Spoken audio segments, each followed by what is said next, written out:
Hey everyone, I'm Glenn Holcomb, your school resource officer, as you well know. And so I'm glad you're here. And this day in history back in my life is huge because it impacted all of us so much who were working and who were adults then, And so I got on the police department in Oklahoma City in 1985, right? So all of a sudden 1995 rolls around. I've now had two more kids, and then I've had a third one in 1994, just a few months before the bombing happened. So my wife worked downtown at Liberty Tower in a bank. She was a banker, but she had taken extended leave from there, so she was at home in Yukon instead of being downtown. Out of all the years working downtown, she had just taken a little extra leave for a little bit, and so she's at home taking care of the third baby and all of that. I'm at work in Oklahoma City Police Department, and my job was downtown at headquarters, and I was on a unit called the Bicycle Patrol Unit. And that was a specialized unit that we patrolled the downtown areas in cars and on bicycles and on foot. That's what we did. We were there in those days. You guys don't remember it, but in those days, that was a pretty high crime area. Now it's all been revitalized and everybody wants to live downtown, and all that. But then there was a lot of problems in the downtown area. So we focused on that area. So I had blown a knee out on an arrest. I had my knee repaired, had an ACL fixed on my knee. So that takes you out for a few months from doing police work on the streets. So I was assigned inside the office at our communications center. And so I'm in our dispatch center. That's where I'm assigned. And it just so happens that the dispatch center is the emergency operations center for the city of Oklahoma City. And it's 40 feet underground. Okay. So out of all the time that I had on the police department before that, and even since that, I've never even been in that 40-foot deep bomb shelter in my life. So I feel like God kind of saved me on that deal a little bit, because I would have been right there downtown on that day. Because at 9 o'clock, we met downtown, and then we would take off in our cars or our bikes, and we would leave the downtown headquarters station, and we would go out and patrol, and we would take calls and that. So the bombing happens at 9:02. So the other five guys in my unit, they were downtown at the headquarters, and they were leaving the headquarters building when all of a sudden it blows. Okay, I'm in dispatch. I don't hear a thing. We're 40 feet underground in a bomb shelter. My wife calls me and says, I think a house blew up. And I said, what? She's like, it sounded like a house blew up right down our street. We live 13 miles away, okay, from downtown. And she thought a house blew up down our street. She runs outside, doesn't see anything. So she comes back in. She goes, I don't know what it is. And at that moment, that's when it all broke loose. And the police radio guys started calling in, seeing that a big explosion occurred downtown. And then people started calling in to our 911 center, which is where I was working. So I ran around up to what we call the floor. The floor is where dispatchers answer phones, and the police side, and then there's the citizen side. And so I ran to the floor, and I look up on a sign, and it's a sign that tells us how many calls are coming into the dispatch center, okay? And it was 50, and that's as many lines as the dispatch center had at that time. The point is, we have never had 50 people calling the police department on 911 at one time ever in the city of Oklahoma City, and usually not in any city anywhere. But it was actually more than 50. It's just that's all that it could hold, okay? And so I knew that every line was, we weren't answering the calls. We didn't have enough people to answer all those calls. And people were telling us that there was bombs blowing up all over the city, which ends up not being true. But it took us a few minutes to understand exactly where this bomb was happening. Because remember, we didn't see a thing. We're underground. We don't know. So they're having to tell us. So I brought a tape I've had this tape for 26 years now, and I was telling Miss McAnally I've never even played it until today because I've never just gotten it out and played it for anybody. It's an old cassette tape. And so what you're going to hear on this tape, and we'll play it right now instead of listening to me, but this is the officers calling in on the radio to the dispatcher, and I am listening to this, and I'm trying to help supervise and help answer phones and figure out what we need to do as a communication center. And I'm on a big mapping system on the wall, and I'm targeting where people are calling in and what the locations are. And it's way out. And then finally we pinpoint it down. It didn't take but a few minutes, and we realized that the big problem was right downtown at the Federal Building. So that's what we did. But at first, we thought bombs were exploding all over the city, okay, like some kind of war almost had happened, when actually it wasn't, thank goodness. So listen close. This is the dispatch calls. This is officers. This is only police officers talking, all right, and what they're doing. And the first guy on the scene was one of my best friends, and he was on my bike unit because they were just a couple blocks away outside, and it knocked them down. Whoops. So the first guy you hear is one of my good friends on our bike unit. This is after he gets up off the ground and he gets his radio and realizes.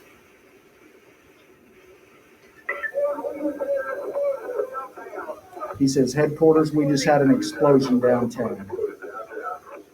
Can you give me a location?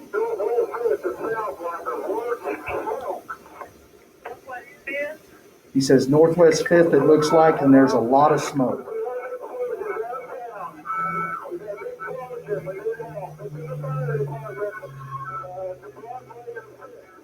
Send all the fire department to Broadway and 5th.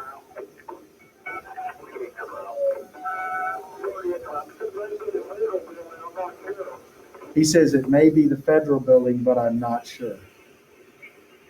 You guys have to understand how huge.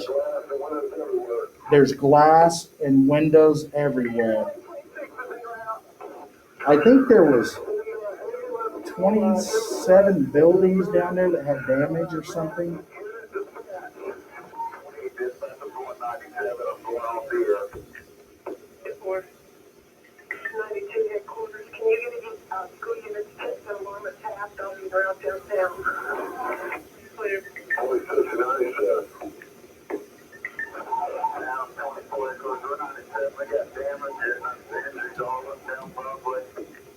He says we've got damage and injuries all up and down Broadway.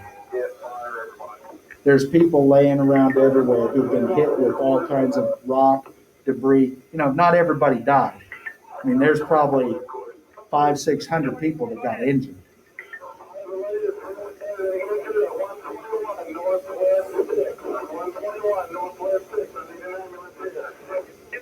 So they're calling for ambulances.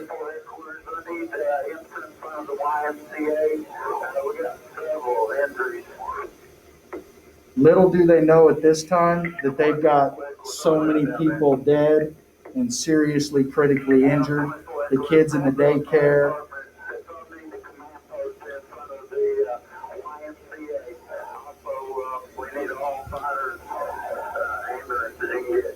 So he's doing an all call for all fire, all ambulances, anything they can get to come to the scene.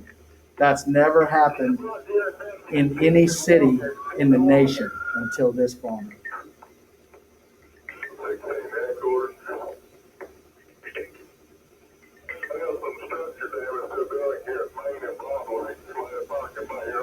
So the rest of it is just officers trying to manage where they are. I mean, the only thing you can do is manage just what you're doing right at that moment, okay? So here I am, 40 feet underground in a bomb shelter. We didn't even feel it, but yet all of a sudden we are at 100% just going hard to try to manage this and bring in resources that we need to try to shut down fire, injuries, death. It's a crime scene, and we know right away it's a crime scene. That has just got to be what it is. You got to go with that. So you're trying to figure out how to keep people out. I have a buddy who crawled underneath the building in the dark, because remember, there's no lights on in there anymore, and there's water rushing, and people are down in the bottom of the basement with water blowing out these big pipes. Okay, I mean, rushing, and the water's getting deeper and deeper. He went in the side door that had blown open down on the ground level, crawled down through there, total darkness. He has his flashlight, and he's walking through pipes and everything. And it just so happens that that one officer happened to have extensive experience in maintenance and building. And he goes through that deal and he sees where all the water's running, and he figures out that he can navigate himself to a big wheel that turns, and he busts the lock off of that wheel, and he turns that, and there's people screaming around him that are injured, and they're crawling down these steps just trying to find a way out, but they're making their way down to the basement, which is filling up with water.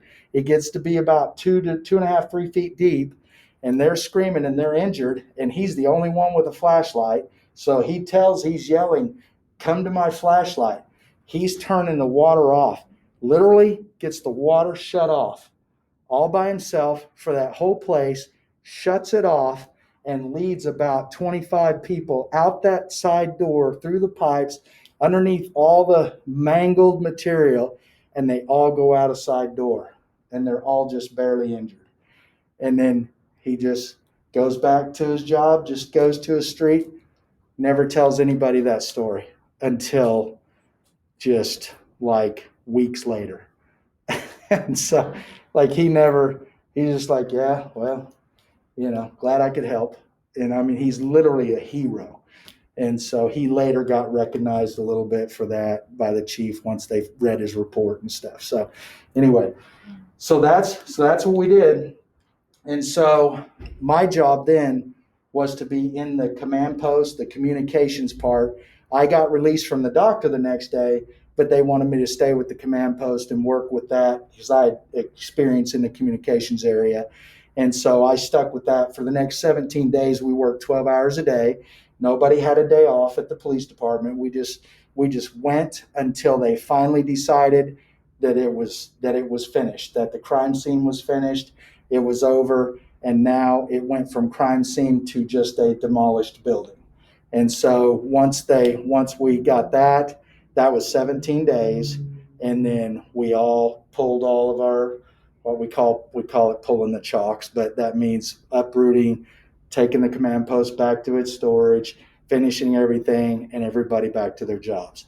And so on day 18, I went back to my bike patrol unit downtown, and there we were. It was just like this massive, horrible experience, for 17 straight days. And then it's just, okay, that's it. And so that's what happened. That's my experience. So I brought in some of my stuff that's in my office. Some of you may have been to my office, but people made stuff. They gave us these patches you could sew on a jacket. I don't have a cool jacket, so I never sewed it on anything. And so anyway, but yeah, there it is. They gave a certificate. That's a piece of the building right there that we got. All officers who were there got a piece of the building. And so anyway, so that was it. What a day. It was horrible, I can tell you. Absolutely horrible. But I didn't personally know, out of the 168 people that they identified and who had passed, I didn't know a single one of them personally. And so now, don't get me wrong, that doesn't mean that you don't feel something, but I just didn't know. Even the Secret Service, the DEA guys, I just didn't know them personally. It's a big place. We don't know everybody. So anyway, that's it. So 1995. So do you know anything about the history of why did Timothy McVeigh do this? Waco. Yes. What happened at Waco? Cold, and they had a bunch of I guess it was illegal firearms basically, and ATF, they raided like their this, Cold. it was like, yeah, they were called. I forgot like what it was called. Like, Yeah. I lived in this big house and they break Right. it and, like, killed them. Yeah, absolutely. So there was a guy named David Koresh, and he basically told some followers of his that he was the second coming of Christ. And they believed him, and they sort of formed, as you said, sort of a cult. It was a religious group, and they all lived together, and he was the supreme ruler of this group of people. There was men and women there. There were children there. And he was purchasing illegal firearms. And so that was sort of the catalyst for why the government got involved. The ATF, the Bureau of Alcohol, Tobacco, and Firearms, set up, they were monitoring the compound, and eventually they decided that they had to go in. And so they had these tanks. This is all happening down in Waco, Texas. They had these tanks. They jammed the end of the tank, like the barrel of the tank, into the building, and they sprayed tear gas in there. Tear gas is very flammable, and so this tear gas caught fire, and the entire building went up in flames, killing almost everybody involved, including children. All right, so Timothy McVeigh is a former military veteran. He served in the Gulf War in 1991.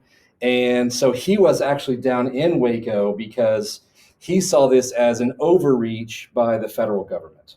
And so he was down there. In fact, he was like selling buttons out of his car, supporting David Koresh and the people inside the compound, opposing the government's intervention. And he sees this and he realizes, like, this is terrible. This is awful. And so he decides that he is going to get retaliation against the ATF. Well, one of the locations that the ATF had a major office in is in the Murrah Building in downtown Oklahoma City. So that's why he essentially targeted the Murrah Building. So 1995. I am a freshman in high school in 1995. And I went to Putnam City North, not all that far from here. And it was a Wednesday morning, and it was a lot like today. It was sunny, no clouds in the sky. I go into my science lab class, and we're sitting there, and we're about to get started on our lab, and we hear this massive thunder outside. That's all it sounds like. It's just thunder. Boom. And somebody's like, man, it's really storming outside. And a kid sitting by the door looks out and he's like, nope, it's sunny. And so like somebody goes and looks out, and literally from PC North, looking towards downtown, you could see the smoke in the sky. Guys, there's smoke rising. It's not bad. Right? So also the noise, the rumble could be heard as far away as about 60 miles, which ballpark, that's about Tulsa. Okay, Tulsa's a little further than 60 miles, but you can imagine, you could hear this explosion that far away. So What the heck is happening? massive, massive explosion, right?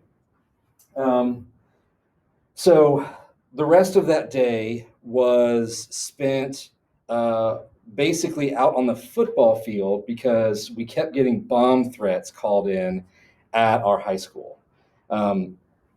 This is 1995. Nobody has a cell phone. We all had pagers. We thought we were super cool.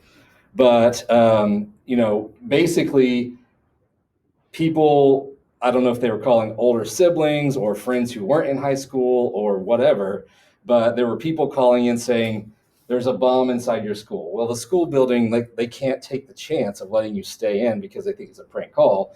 So we literally, everybody in the school had to go out to the football field and just hang out while they came in and they searched the entire building.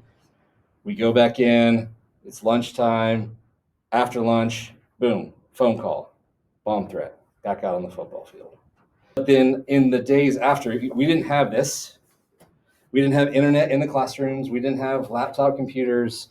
And so they would roll the cart with the TV on it down into our classroom, and they would play the news, and we would watch the news in our history class. And so that's really sort of my first experience with what was going on. I had a really good friend, both of his parents were psychologists. And he really didn't get to see his parents for a couple of days because they were called down to the site. Because as these people were helping to dig through the rubble, you can imagine like the internal trauma that they're getting as they're finding body parts and they're finding dead bodies and they're finding just all this massive chaos and destruction. And also dead children. Correct. And so my friend's parents really spent the couple of days counseling people as they would come off shift and sort of help them process through that trauma. Some of the just stories that they told about those internal struggles and even what those people saw in the rubble was pretty sad and traumatic. I mean, you can kind of imagine what those stories might look like and sound like. Yeah. However, in sort of a weird twist, downtown Oklahoma City in the 1990s was not a nice place. There was no Midtown, there was no Bricktown, there was no Plaza District, there was nothing like that in downtown. It was really desolate. White flight had happened out of Oklahoma City, where all the business professionals didn't want to live in downtown. They all moved out to Edmond and Yukon and Piedmont and wherever. None of them lived downtown, and so downtown was desolate. After the Murrah bombing, So you're saying it was a catalyst. It was a catalyst for change, and so we see where people not only start to invest in redeveloping the area, but people also start moving back towards downtown. We get the first MAPS project. MAPS is a project that 1 cent sales tax increase funded like the Bricktown Canal, and it funded the Bricktown Ballpark. Later MAPS would go on to fund urban redevelopment in Midtown and in the Paseo District and in the Plaza District, fund schools and stuff like that. And so we see a reinvestment in downtown after the Murrah bombing, that if the Murrah bombing didn't happen, I don't think that we would have seen that. Yeah, I was teaching 4th grade. Mr. Forrester was in my class, so it was that long ago. And it was, of course, just a regular day, and I was writing, odd how you remember these things when something big happens. I was writing a long division problem on the chalkboard. It was actually chalk. I hate chalk. Anyways, so maybe that's why I remember. So as I was explaining that, literally the floor shook, like moved me. We heard the sound of an explosion. And so, your mind, your heart stops at that moment. And you don't think the same way when something like that, it's like, well, there's got to be something. But I really thought that it was like a gas stove or a hot water heater here in the neighborhood that exploded, which of course, teachers, when something happens in your school's neighborhood, you immediately think whose parents were there, So I go running out the front door. Dr. Madeline Long was the principal at the time. And she comes running out of the office and out the front door with me. And then a teacher who's a principal now in El Reno, Tiffany Patrick, she was teaching across the hall from me. And she comes running out with me. And all of us immediately grabbed hands. We were like, what has happened? We need to start praying. We walked out the front door to see if we could see the smoke from whatever happened. And that is when, back then, I don't know why, but they usually had a television in the office. And it was actually where our assistant principal's office now was a workroom where the teachers would go and, get things done and meet and stuff. There was a TV in there. So someone turned it on immediately and they ran out and got us and said, that explosion was all the way downtown. Then your heart really sinks because it's like, I felt that. Imagine what it was like where it happened if I felt that. And so we went back in the room. Well, then I don't know, the rest of the day is so memorable and yet a blur, because there's so much, as a teacher, you're trying to move on. You're trying to keep things normal for the kids who are sitting in front of you. But at the same time, news is coming in just constantly. What building was it? Where was it? The other thing that was very distracting for me is that my husband was in medical school at the time, which is just a few blocks away from where that happened. But all we knew at the time was downtown. And so, I'm completely freaked out about that. This was before cell phones. So I didn't get a cell phone until after my son was born. I remember that. So there was no way, certainly from your room, that you could call someone. But they were discouraging any phone calls anyways, because the emergency responders needed to be able to get a hold of each other and do whatever needed to be done. And they were calling in already, doctors and everyone from everywhere. Well, it ends up when we got home, I found out with my husband, he was in an underground classroom at the medical school, and he didn't even feel it, which I still don't understand the physics of that. If the ground shook where I was, I don't know how the ground didn't shake where he was. He must be the construction. But so they had no idea anything had happened, except someone came running into their classroom and took their professor, because all the professors at the medical school are doctors. And so they called for the professor to come out. They turned to the class and said, "Stay here. Do not leave this room until someone comes and gets you." It was 4.5 hours that they sat in that room wondering why on earth they couldn't leave and what could have possibly happened outside. They didn't tell them. I mean, these are medical students, they're adults. So I've never understood that either. But unless some of them felt that they had the knowledge to go out and help, and that could have been dangerous. You guys probably heard that phrase, knowing just enough to be dangerous. So that day continued. We would hear things like the wrong building. It was just mass confusion. When somebody would be like, my husband works in that, my aide, that we first heard it was the courthouse, and her husband worked in the courthouse. And so she, from all my poor fourth graders fell apart, of course, but so she ran out, and I just told her, just go find out what's happening. Don't worry about coming back. I can, And so it was, in the days to follow, just a completely different atmosphere. Just like today, all the crazy rioting and all of the things that you hear about on the news, we don't see it. It's not here. And of course, that's how things were then. And for that to happen in Oklahoma City, it was just why? I mean, who in Oklahoma City could have, angered someone or done something enough, or why would you pick Oklahoma City out of the whole world to do something like this? And of course, we found out that exactly 1 year earlier, the Oklahoma City federal officers were down in Waco, Texas, where some people had locked themselves in a religious compound, and it didn't turn out well. It was ugly. And that was the point, is that those people were in that building.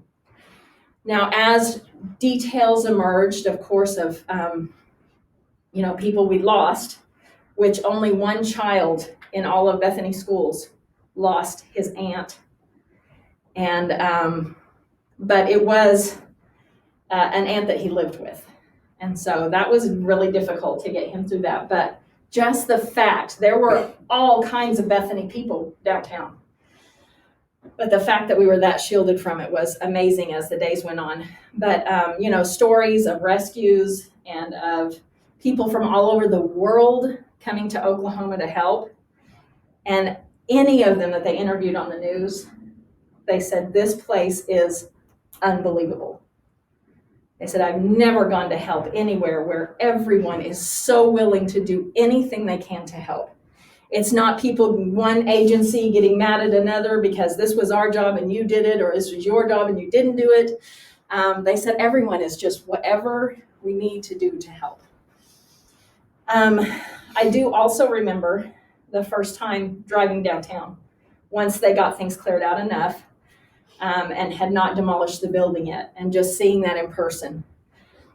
Everything we'd seen on TV, everything we'd been told, didn't even prepare me for what I saw there.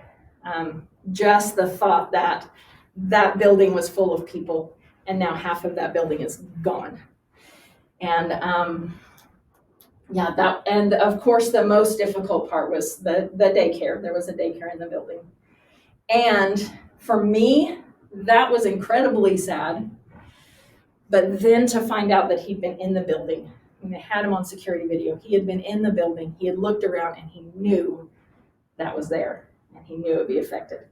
That was the moment that, it's hard I'm a Christian, and I love and forgive, but that was probably one of the most difficult times ever, is just knowing that there were people in the world that just were that evil. So of course we were glued to the news for weeks, because it wasn't over when that went off. There were the stories of how things were going, but also they didn't catch him right then. And not only were they looking for Timothy McVeigh, they were looking for another person. They didn't know who he was, but they were looking for another person.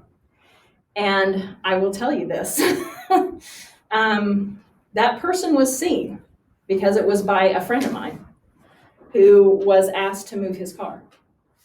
He was parked in front of the Murrah Building. A man came up, peeked in his window, said, "I need you to move your car." And he said, "Well, I'm just waiting for someone. They're coming right back out." And they said, "I need you to move your car now." And he looked in the rearview mirror, and it was that yellow Ryder truck. And they said, "We have a delivery." So he moved, and he said he thought, "I'll drive around, the block or around, and just I'll have to come back and get her." And so it ended up, just because you think, well, then she was in trouble. She actually walked out of the building, didn't see the car, and walked off. She started down the street. She said, "He must have gone around the block, and he's not here. And so I'll see if he pulled down a little further." And so she was badly injured, but she was okay after that. Anyways, so he pulled off. So they never found this other person that they were looking for, but I will tell you that my family all thinks that he was still in the truck when it went off. He was the one driving it. And so, you can I just imagine being a policeman. Every single traffic stop is probably just a teacher that was late for class, but it could possibly be something so much bigger. And that changed, of course, for everyone from then on. Just that trust that you have that things like that don't happen here, and then they did.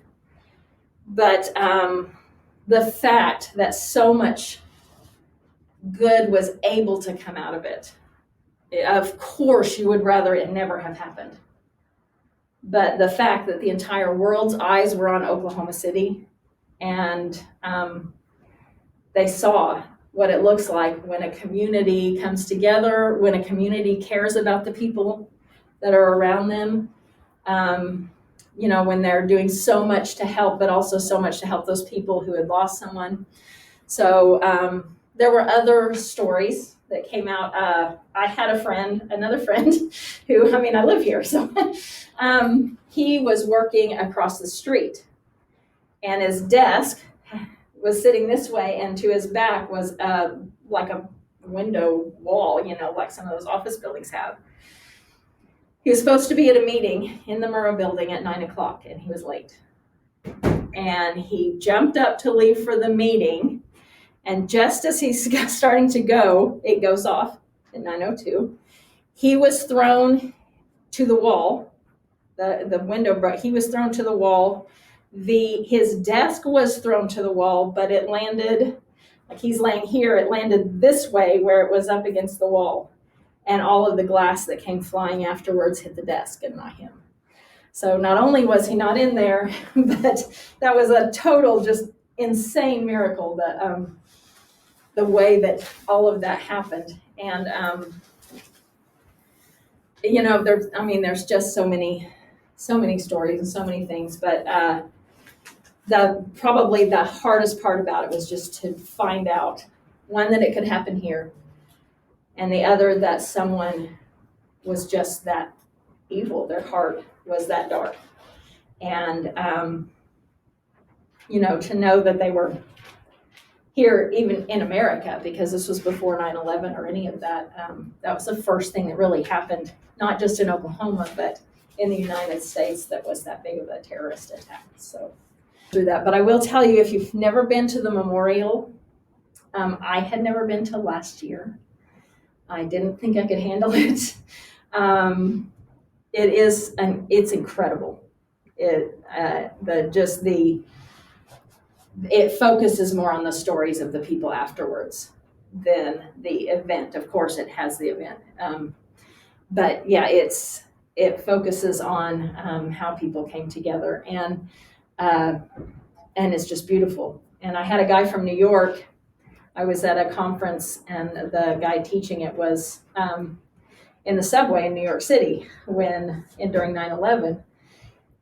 So he had been through so much, and before he left the conference, it was here, and he asked if I would go to the memorial with him, and I wasn't able to at the time, but so one day during the conference, he went down and saw it, and the next day he was just like, I just wish that New York had found a way like Oklahoma City did to honor those people and to honor the people of your city, because he said that memorial is like nothing I've ever seen before. So if you haven't ever been there, it's a place worth going, because you kind of catch the whole scope of it. So yeah. Okay, so when this happened in 1995, I was actually teaching and coaching at it was Central Middle School. Now it's called CAPS. That's where I went to school. That's where your dad went to school, Jade. But you guys know just east, right down on 39th, where that football field is. Okay, that's part of Putnam City Schools, and now it's called CAPS Middle School. And in fact, they've built a new one, so there's no school there. I mean, the school's there, but it's not an active school. But right there in that football field, my classroom was on the second floor, and it looked to the east, right over the football field. And so, you guys, how many of you guys have driven, with your parents from right around here to downtown, where that is? I mean, it's probably 10 miles, if you get on I-40 and you start heading that way. But, we had started our first hour. So at 8 o'clock, I had a group of kids in my class. Then we went to about 8:50, 8:55, and then we transferred, to the next class. So second hour had just started, and I will never forget. It was incredible, because even being 10 miles away, like, we heard that blast and it shook the building, even from 10 miles away. I was in the second floor, and it felt like an earthquake. It was a really low, like a sonic boom when you feel like the bass of a speaker. It was like that, boom, and then just the building kind of shook, and everyone just kind of. Have you guys ever been through? Recently, we've had some earthquakes. It almost makes you kind of sit up a little bit and kind of grab something that's solid, just to kind of figure out what in the world's going on. But it lasted maybe 3 or 4 seconds. And then, as the adult, there was kids that were starting to kind of panic. What was that, Mr. Melton? What was that? And then I could look out the window, and it faced downtown. And then I could see unbelievable amounts of like smoke and that black stuff, coming up. So immediately I just kind of turned the radio on, and, we just started listening to the radio. And then they had announced that there was some kind of explosion. Of course, that time, and we're seconds away from right when it happened. They didn't even know what it was, but there was some sort of explosion near downtown. So I was just amazed, looking back over the years, the distance and that Ryder truck filled with all those explosives, how that could have had such an impact that far away. how that affected me personally, I know two people that were in that bombing. One of them is still alive. She was a survivor, and I honestly, I'm ashamed to say I don't really know her story that much, but I know it was a tough one. I mean, she was under debris for more than a day before she was actually rescued. The other one did not. This is Mickey Maroney, and Mickey actually was my Sunday school teacher. He was the nicest guy, but he was a Secret Service agent. He actually helped guard President Reagan when he was in office. So, I had actually grown up. He had a son that was my age, and we'd gone to elementary school together. But Mickey he was one of the 168 victims. This is Mickey's gravestone. So, that's in Oklahoma City. And then he was actually a graduate of the University of Arkansas. So this right here, it just says the dogwood was planted in memory of Mickey Maroney, class of 1969, University of Arkansas. So they have a memorial on the campus of Arkansas for Mickey. And how many of you guys have been to the memorial? Has anyone actually been and done the tour? So you've seen the chairs. So Mickey is, one of those chairs there. And then probably the most famous picture, and this was the cover of Life magazine. You guys, and Miss McAnally said you guys have seen that picture, but that's baby Bailey. So that picture was taken, and it made it on the cover of Life.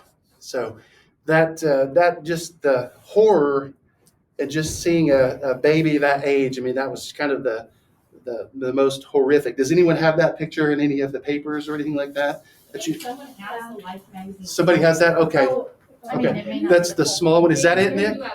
Okay. There it is. Like that's the colored copy right there on the copy of Newsweek. But one of the things at that time, I had a couple of people I knew that were firefighters, and I had a friend who worked for a police department, and he knew the guy that ran the dogs. And I mean, you guys have seen the picture. Does anyone have a picture of the side of that building where it's just gone and it's just the rubble? And you can imagine, that's it, Eddie. Like, you can imagine, I mean, half of that building was just defaced and it was just imploded to the ground. So, I mean, just imagine, you've got everyone that was working on those floors, their floor gave way. So boom, they came down with it. And then you have all of that rubble and the concrete on top. So it took months to really get that place searched. And of course, you only have probably a few days to try to find people that might be trapped. So they used dogs. Dogs have an incredible amount of smell. But I remember talking to a friend of mine that he was a police officer, and he knew the guy in his unit that ran the dogs. And he told me something that I just always have thought was amazing. And he said that even the dogs got depressed because there was so little success. I mean, dogs love it when they go out and they're trained to do a task and they do it and then they get a reward. But man, those dogs were up against it with so much rubble. And, it was just negative scenario after negative scenario after negative scenario. And he said one of his biggest challenges was keeping the dogs' spirits up. So it was just an incredibly tough and difficult time. 19th of 1995. I thought I have 3 boys at the time. And I lived out in Yukon. Still live in Yukon, same house. And my oldest went to school in Yukon, so I have, at that time, Nick was 6 and Matt was only 2. So I worked for a company called Eckerd Drug. I don't know if anybody has ever known, because it's gone. It was on the corner. It is now CVS. pharmacy bought Ecodrug.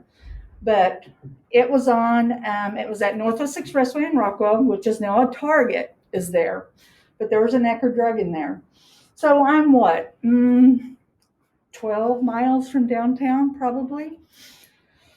So I have to be at work. I'm the drugstore manager, so I load my boys up and I drop. My little one my 2-year-old was he was at the daycare out in Yukon. Drop him off, drop Nick off at school, and I had to work. It's about 8:15, and I walk in, and just the normal stuff a manager does to get ready to open up a drugstore. So we open at 9. So I go and open the door and kind of talking. There's always somebody ready to come into the drugstore as soon as you open. So kind of talking, they come in, and I'm shutting the door, and all of a sudden hear this boom, and I'm going, windows shaking. I'm 12 miles away from downtown. And it's like, man, that sounded like an explosion somewhere. It's just, your normal day, nothing going on. And so I go out, see if there's anything, you don't see anything. Oh man, this is wild. Go back, talking to the pharmacist, and they're like, we don't know. So some people come in probably within 10 minutes. And they were like, there's a bombing downtown. I said, a bombing? What? Whoa, what are you talking about? That just can't be. So it doesn't take very long before the news, of course, is all about it. So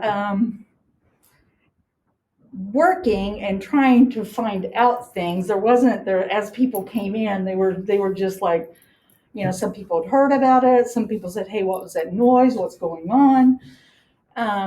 So it took a little while to figure out what all was going on.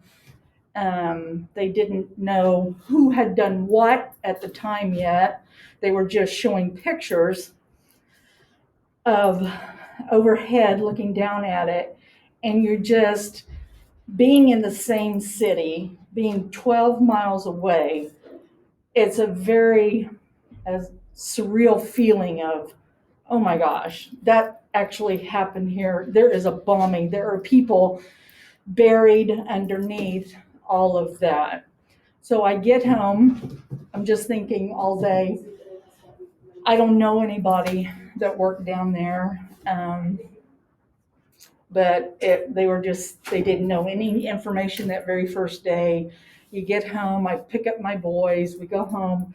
And one of the first pictures that I remember, other than the building and all of the debris everywhere, was the firemen carrying out little baby Almond. And you probably have that somewhere. I figured you probably have it. It became one of the most, having a 2-year-old and seeing that fireman carrying that baby out, it just really makes you very appreciative of your family, and you tend to be more just, oh my goodness, that could be me. And that come to find out, then you find out that the daycare is there, people that work there are there, and you just start wondering, to have people lost an entire family. How many people dropped their kids off, or how many people I've heard so many stories of people, I was going to go there and I was running late. So that's one of the very first pictures and one of those memories that 26 years later, I can still picture that fireman carrying out that baby. And then as they go through the roll and they're listing, they're starting to come out with names.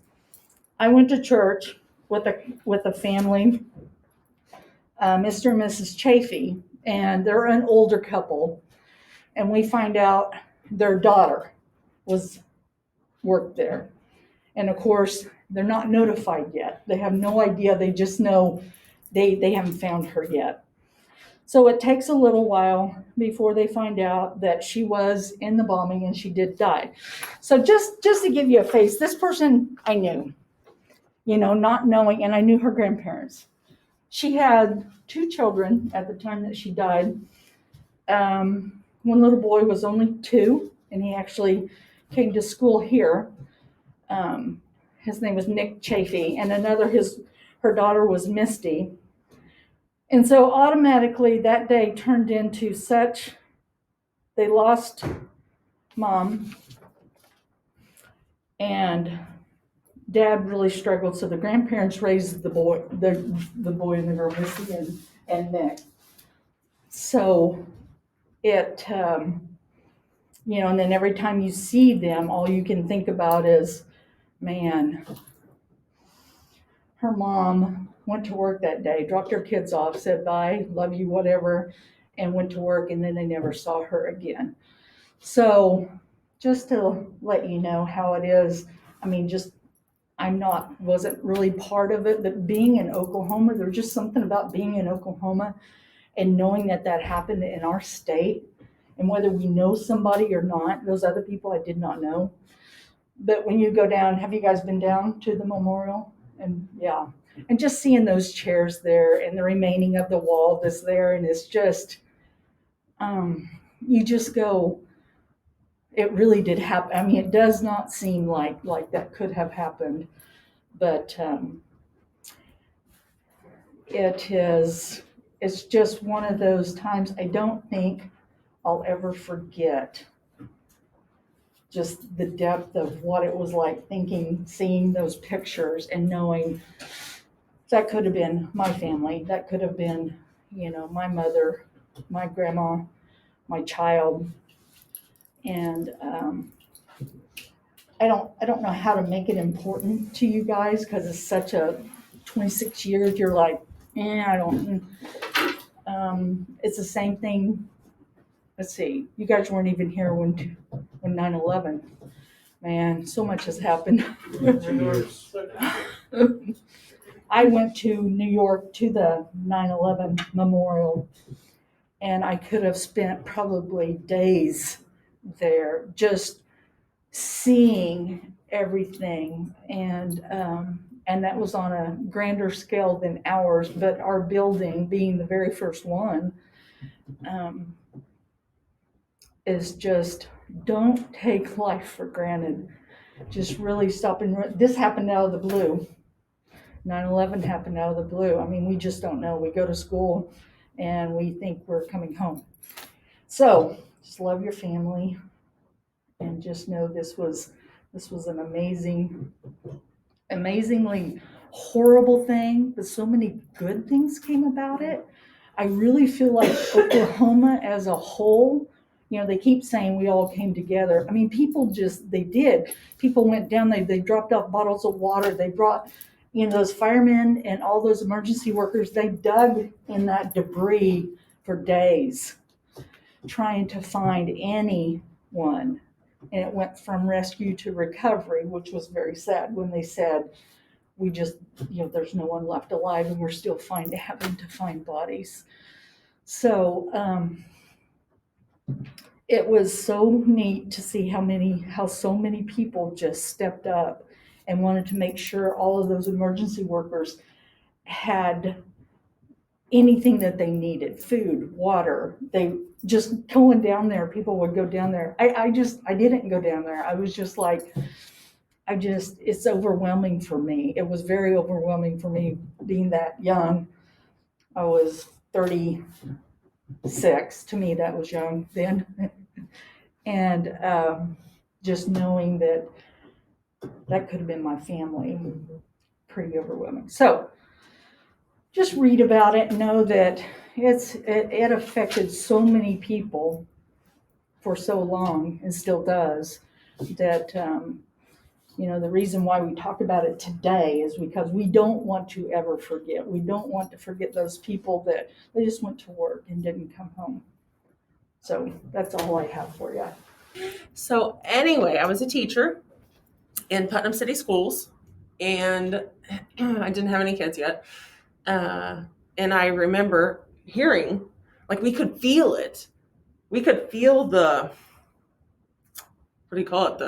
explosion, and people from all over the city could feel it, but we didn't know what it was. I mean, it could have been anything, a truck driving by. I mean, who knew? But we could feel it. Anyway, and we found that it ended up being the bombing, and one of my teacher friends, her dad always conducted business on whatever day of the week that was,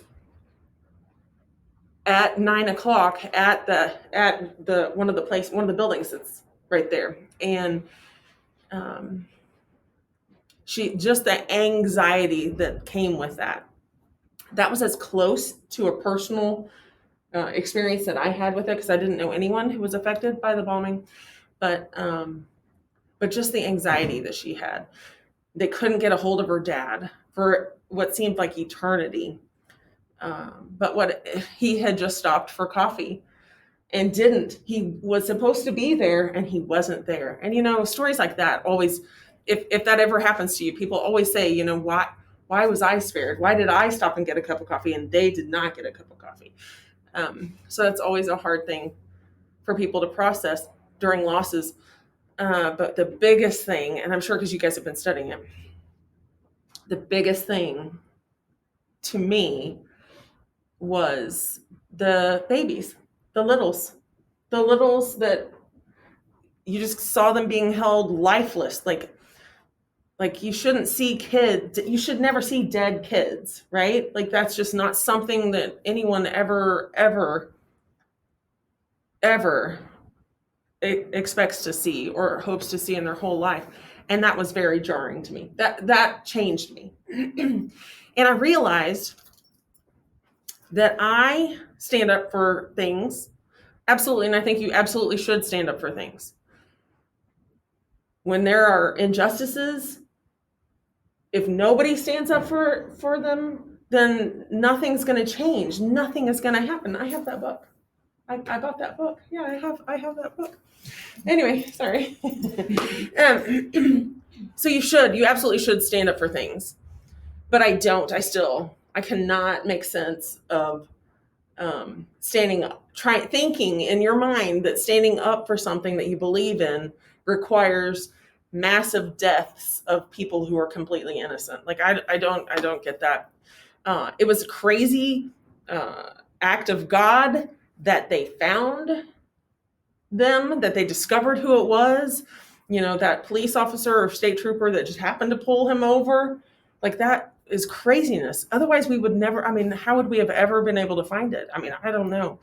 It would have been much harder, but very thankful. I remember being very thankful that they were brought to justice. I remember thinking, when somebody does something that horrifying, that there should be justice. And I was thankful for that. It changed us as a people, because nothing in my lifetime, I had never experienced anything like that. And then not just that, but it was in my own city. It was right here. Like what Mrs. Carson said, that it was way before 9/11. And now at least you guys have the perspective of 9/11 and how horrifying that was as well. But this was big scale for us, especially then. What I also love is that the people who were creating the memorial in New York City asked people here in Oklahoma to be on the committee or whatever to help plan their memorial, because it had happened here and because our memorial. How many of you guys, you've all been to our memorial, right? Well, I just think it's very moving. And have any of you guys been to the one in New York City? The 9/11 one? Yes. You have? Yeah. So different. Just a completely different feel, but still very, I don't know how to say it. It's like a sweet place of remembrance. You can just feel it's like quieter. Same thing downtown Oklahoma City. It's just quiet. It's a quieter thing. Something has happened. Like you just know to be quiet there. Something has happened there. And I love that they've honored the people, because here's my thing is that, like what Miss Carson was just saying, we want you to remember. It didn't affect you to speak of because you weren't even alive yet. But again, if you don't learn about it, then we can just repeat it very easily. But otherwise, you guys, as you learn about it, you can go, yeah, we're going to stand up for this injustice, but we're not going to, go crazy with it. We're not going to kill people for no reason, who had nothing to do with it at all. I don't know. I think it's super important for you guys to study things like this, especially things that happen in our own state. I think it's really cool that Miss Mack asked us to come talk to you. I'm sorry I don't have any closer perspective, although I'm not sorry at all. But I've run in the not the marathon, it's the fun run or whatever they say. I'm not a marathon runner, but my kids have done it because I want them to remember. I think it's super important. And the museum is really powerful because you get to see the stories of the people. And the biggest one that I remember was Miss Bailey Ullman. And they always called her Miss Bailey Ullman. And she made the news a lot. And her pictures are horrifying. I'm sure you've seen them. But anyway, it was a horrible day. Horrible day. But like what Mrs. Carson said, there was a lot of good that happened. Oklahomans came together of all races, all religions, came together to help and support and raise money. And so in the end, good triumphs. So thanks for having me. Well, you probably, if you have parents around my age or maybe even a little bit younger, you probably heard some of their conversation maybe about where they were, what happened when they were, when the bomb went off. So I had an 18-month-old and about a 5-year-old. So my 5-year-old was at school, 18-month-old was at home with me. And I didn't even have like the regular TV on. I had Little House on the Prairie or something on. We were just watching TV. I was watching TV. She was sleeping. So all of a sudden my windows rattled. And I lived over on 23rd Street between Council and Rockwell. So I was way over that way. My windows rattled and it sounded like a sonic boom went off, which I know a lot of people have said that. And that's exactly what it was. And I thought, what in the world is that? I didn't think bomb at all. So I walked outside and everybody on the street was just outside going, what was that? That was really weird. And it just gave you a really surreal, creepy kind of feeling because you're going, I don't know what that is. Went back inside and my husband, who worked at Tinker Air Force Base at the time, he called me within 5 minutes and said, do you know what's going on? I said, no. And he said, the Murrah Building downtown has blown up. It's blown up. And one of his best friends who worked with him at Tinker, this man's wife, her name's Ginger, she was in the building. So I want to show you where her office was. I have a couple of pictures. So in the middle here, where this circle is where Ginger's office was. Okay, this is on the side that blew up. That's where her office was, right in the middle. Okay, so this is correlating where it was after the bomb. So it was actually sticking way out further than what that is. That's more deep into the building itself. Thank you. So what happened was at 9 o'clock, about 5 till 9, she went around to the other side of the building for a meeting that was going to happen at 9 o'clock that morning. She got around there. They all sit down. She's in the meeting with her, her other coworkers and her boss. The bomb went off at 9:02, or 9:01, whichever it was. And so she is blown across the room. She hits the wall. Her shoes have flown off her feet, and she can't hear anything because when you're that close to a bomb, you can't hear it. It wrecks your hearing. So she didn't know what was going on. My husband, whose friend, they can see from Tinker, they can see the smoke. And he's starting to hear that it was the Murrah Building. So he was in a panic. My husband's friend was in a panic. So they, what happened with how she got out of there, her boss they were getting breakfast, so they had a tablecloth on the table. He took the tablecloth, he took the curtains, he tied them all together. She was on the 7th floor, lowered her down out the other side of the building that they were on that hadn't blown up, lowered them down from 7 floors up, one at a time, lowered them to the ground. So that's one of the stories that I have to tell you about. The other story is there was 2 friends of mine. Well, I'd say acquaintances. 2 kids in my senior class here at Bethany, 1978. And they were high school sweethearts. They got married after high school, had a little boy. He was 4 years old when the bombing happened. His mom, let me show you her picture, just so you'll have a little perspective. There it is. So this is mom. Her name's Rona. Okay. She was in the Murrah Building. Her little boy, 4-year-old, is at Bethany First Church at the kids' day out. They didn't come. Nobody came and picked him up at 3:00. Came 3:30. Nobody came and picked him up at 3:30.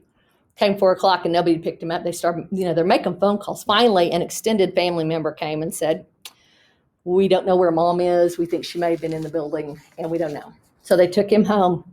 She ended up dying in the building.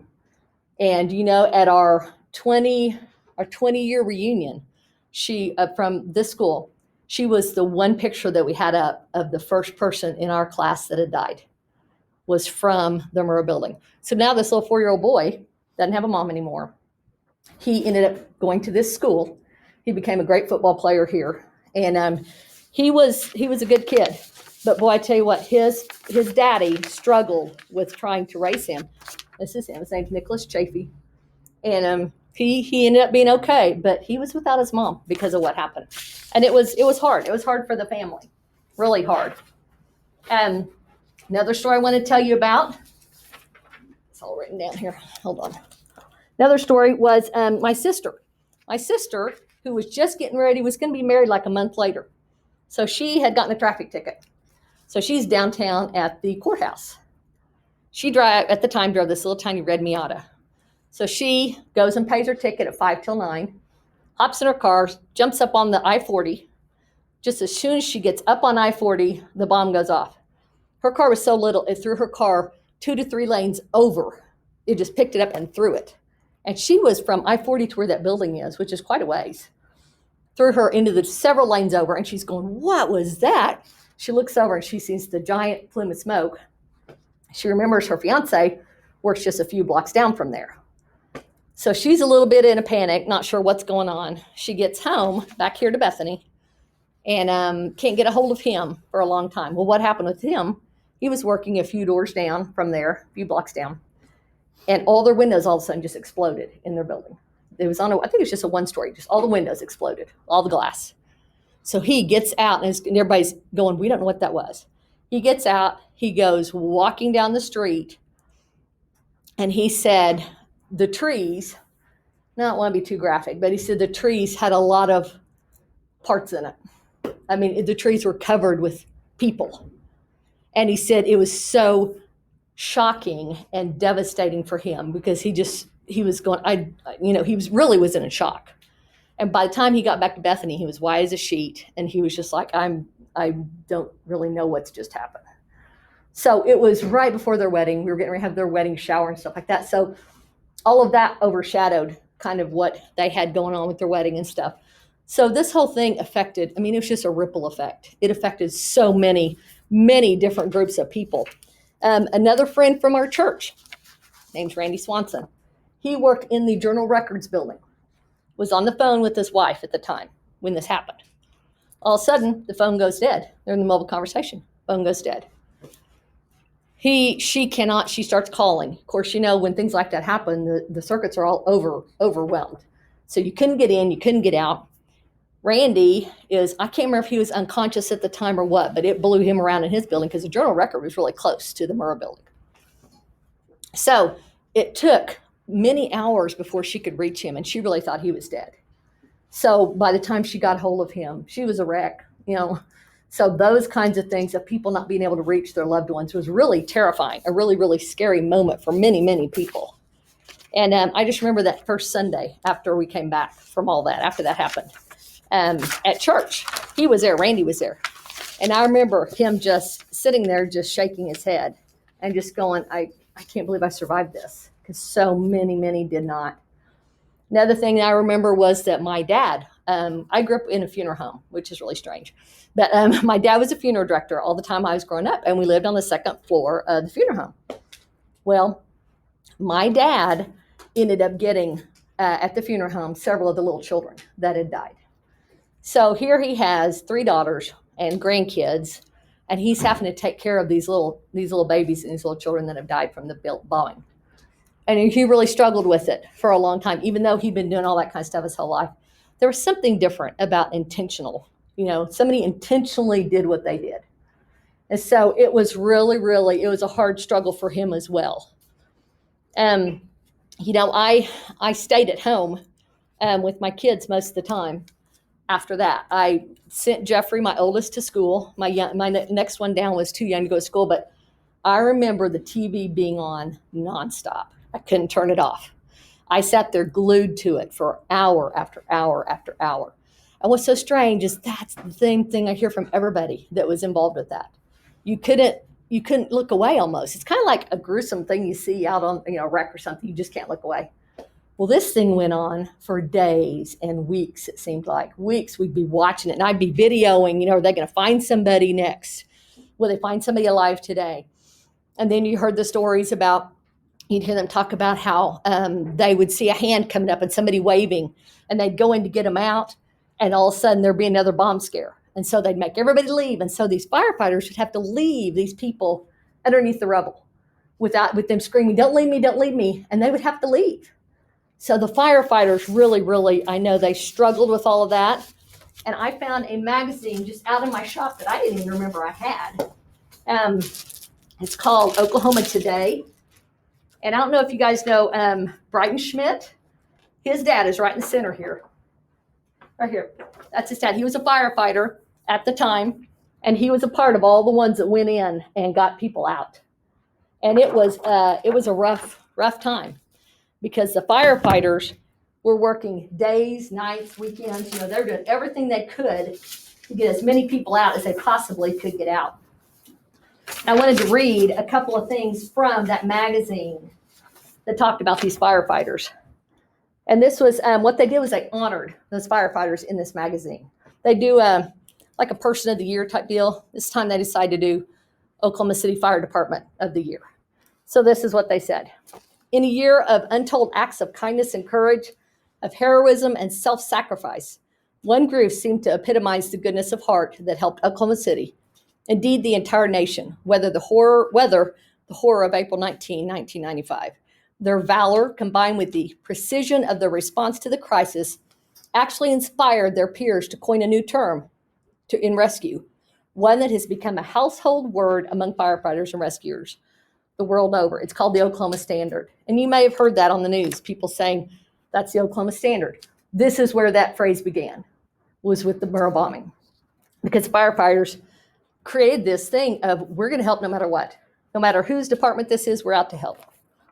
It is our belief that in honoring the Oklahoma City Fire Department, we honor the best of each of us, from the child who cleaned out his closet to bring clothing to those left homeless from the bombing, to the survivors who shook off their own injuries to help others to safety. In fact, as contributing editor, and this editor that wrote this was interviewing firefighters for our cover story, more than one pointed out that had residents of our capital city not taken the time to vote for a sales tax to fund improvements in the fire department, their ability to respond might not have been what it was. So even helping a sales tax to get through helped them to have what they needed to help people. If April 19th taught us anything, it is that being a community, like so much of life, is a team effort. I believe we speak for many survivors and victims' family members when we say we cannot think of anyone we'd rather have had looking after our loved ones that day, that the men and women of the Oklahoma City Fire Department consider yourself blessed in Oklahoma City. So that was part of that story. Another one was talking about how the messages that poured in from kids. One little child in Waco wrote, "I think y'all are the bravest people on earth. It must take lots of courage to go into a building that has just been bombed."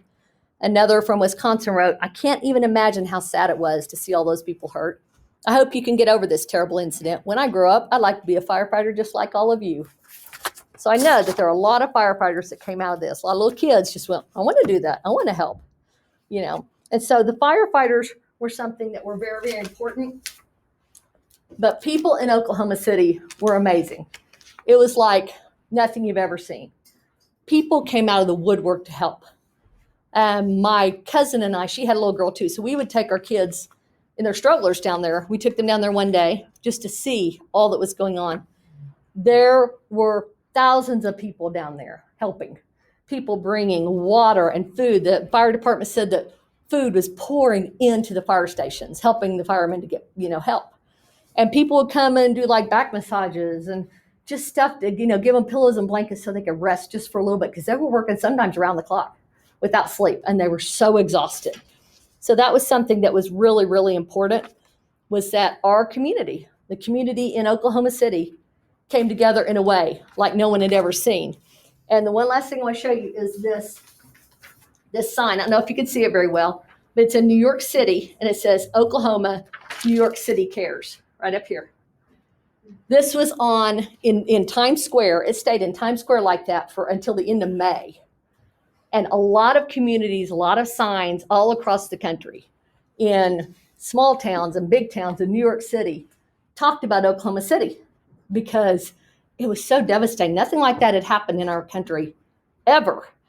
And no one really knew how to deal with it other than just to come together and help. One side note, my husband and I were traveling somewhere, and we were on the West Coast. And someone said, "Oh, where are you from?" And we said, "Oklahoma City." And they immediately got this look on their face I'll never forget. It was just this great sadness and empathy. And they just patted me on the arm and they said, "I am so sorry. I'm so sorry for what happened to your town." And I thought, oh my word, I don't even know you.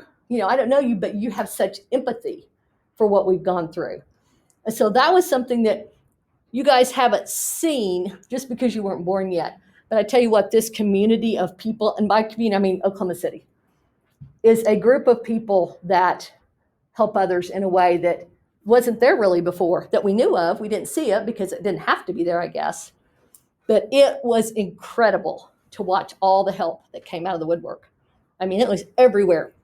Everybody helping as much as they could. So it was good for us to know that that's who we are as Americans and as Oklahomans. And so from then on, I grew up here, but from then on, I was very, very happy to be able to say I'm from Oklahoma City because it's a good place to live. And that's it.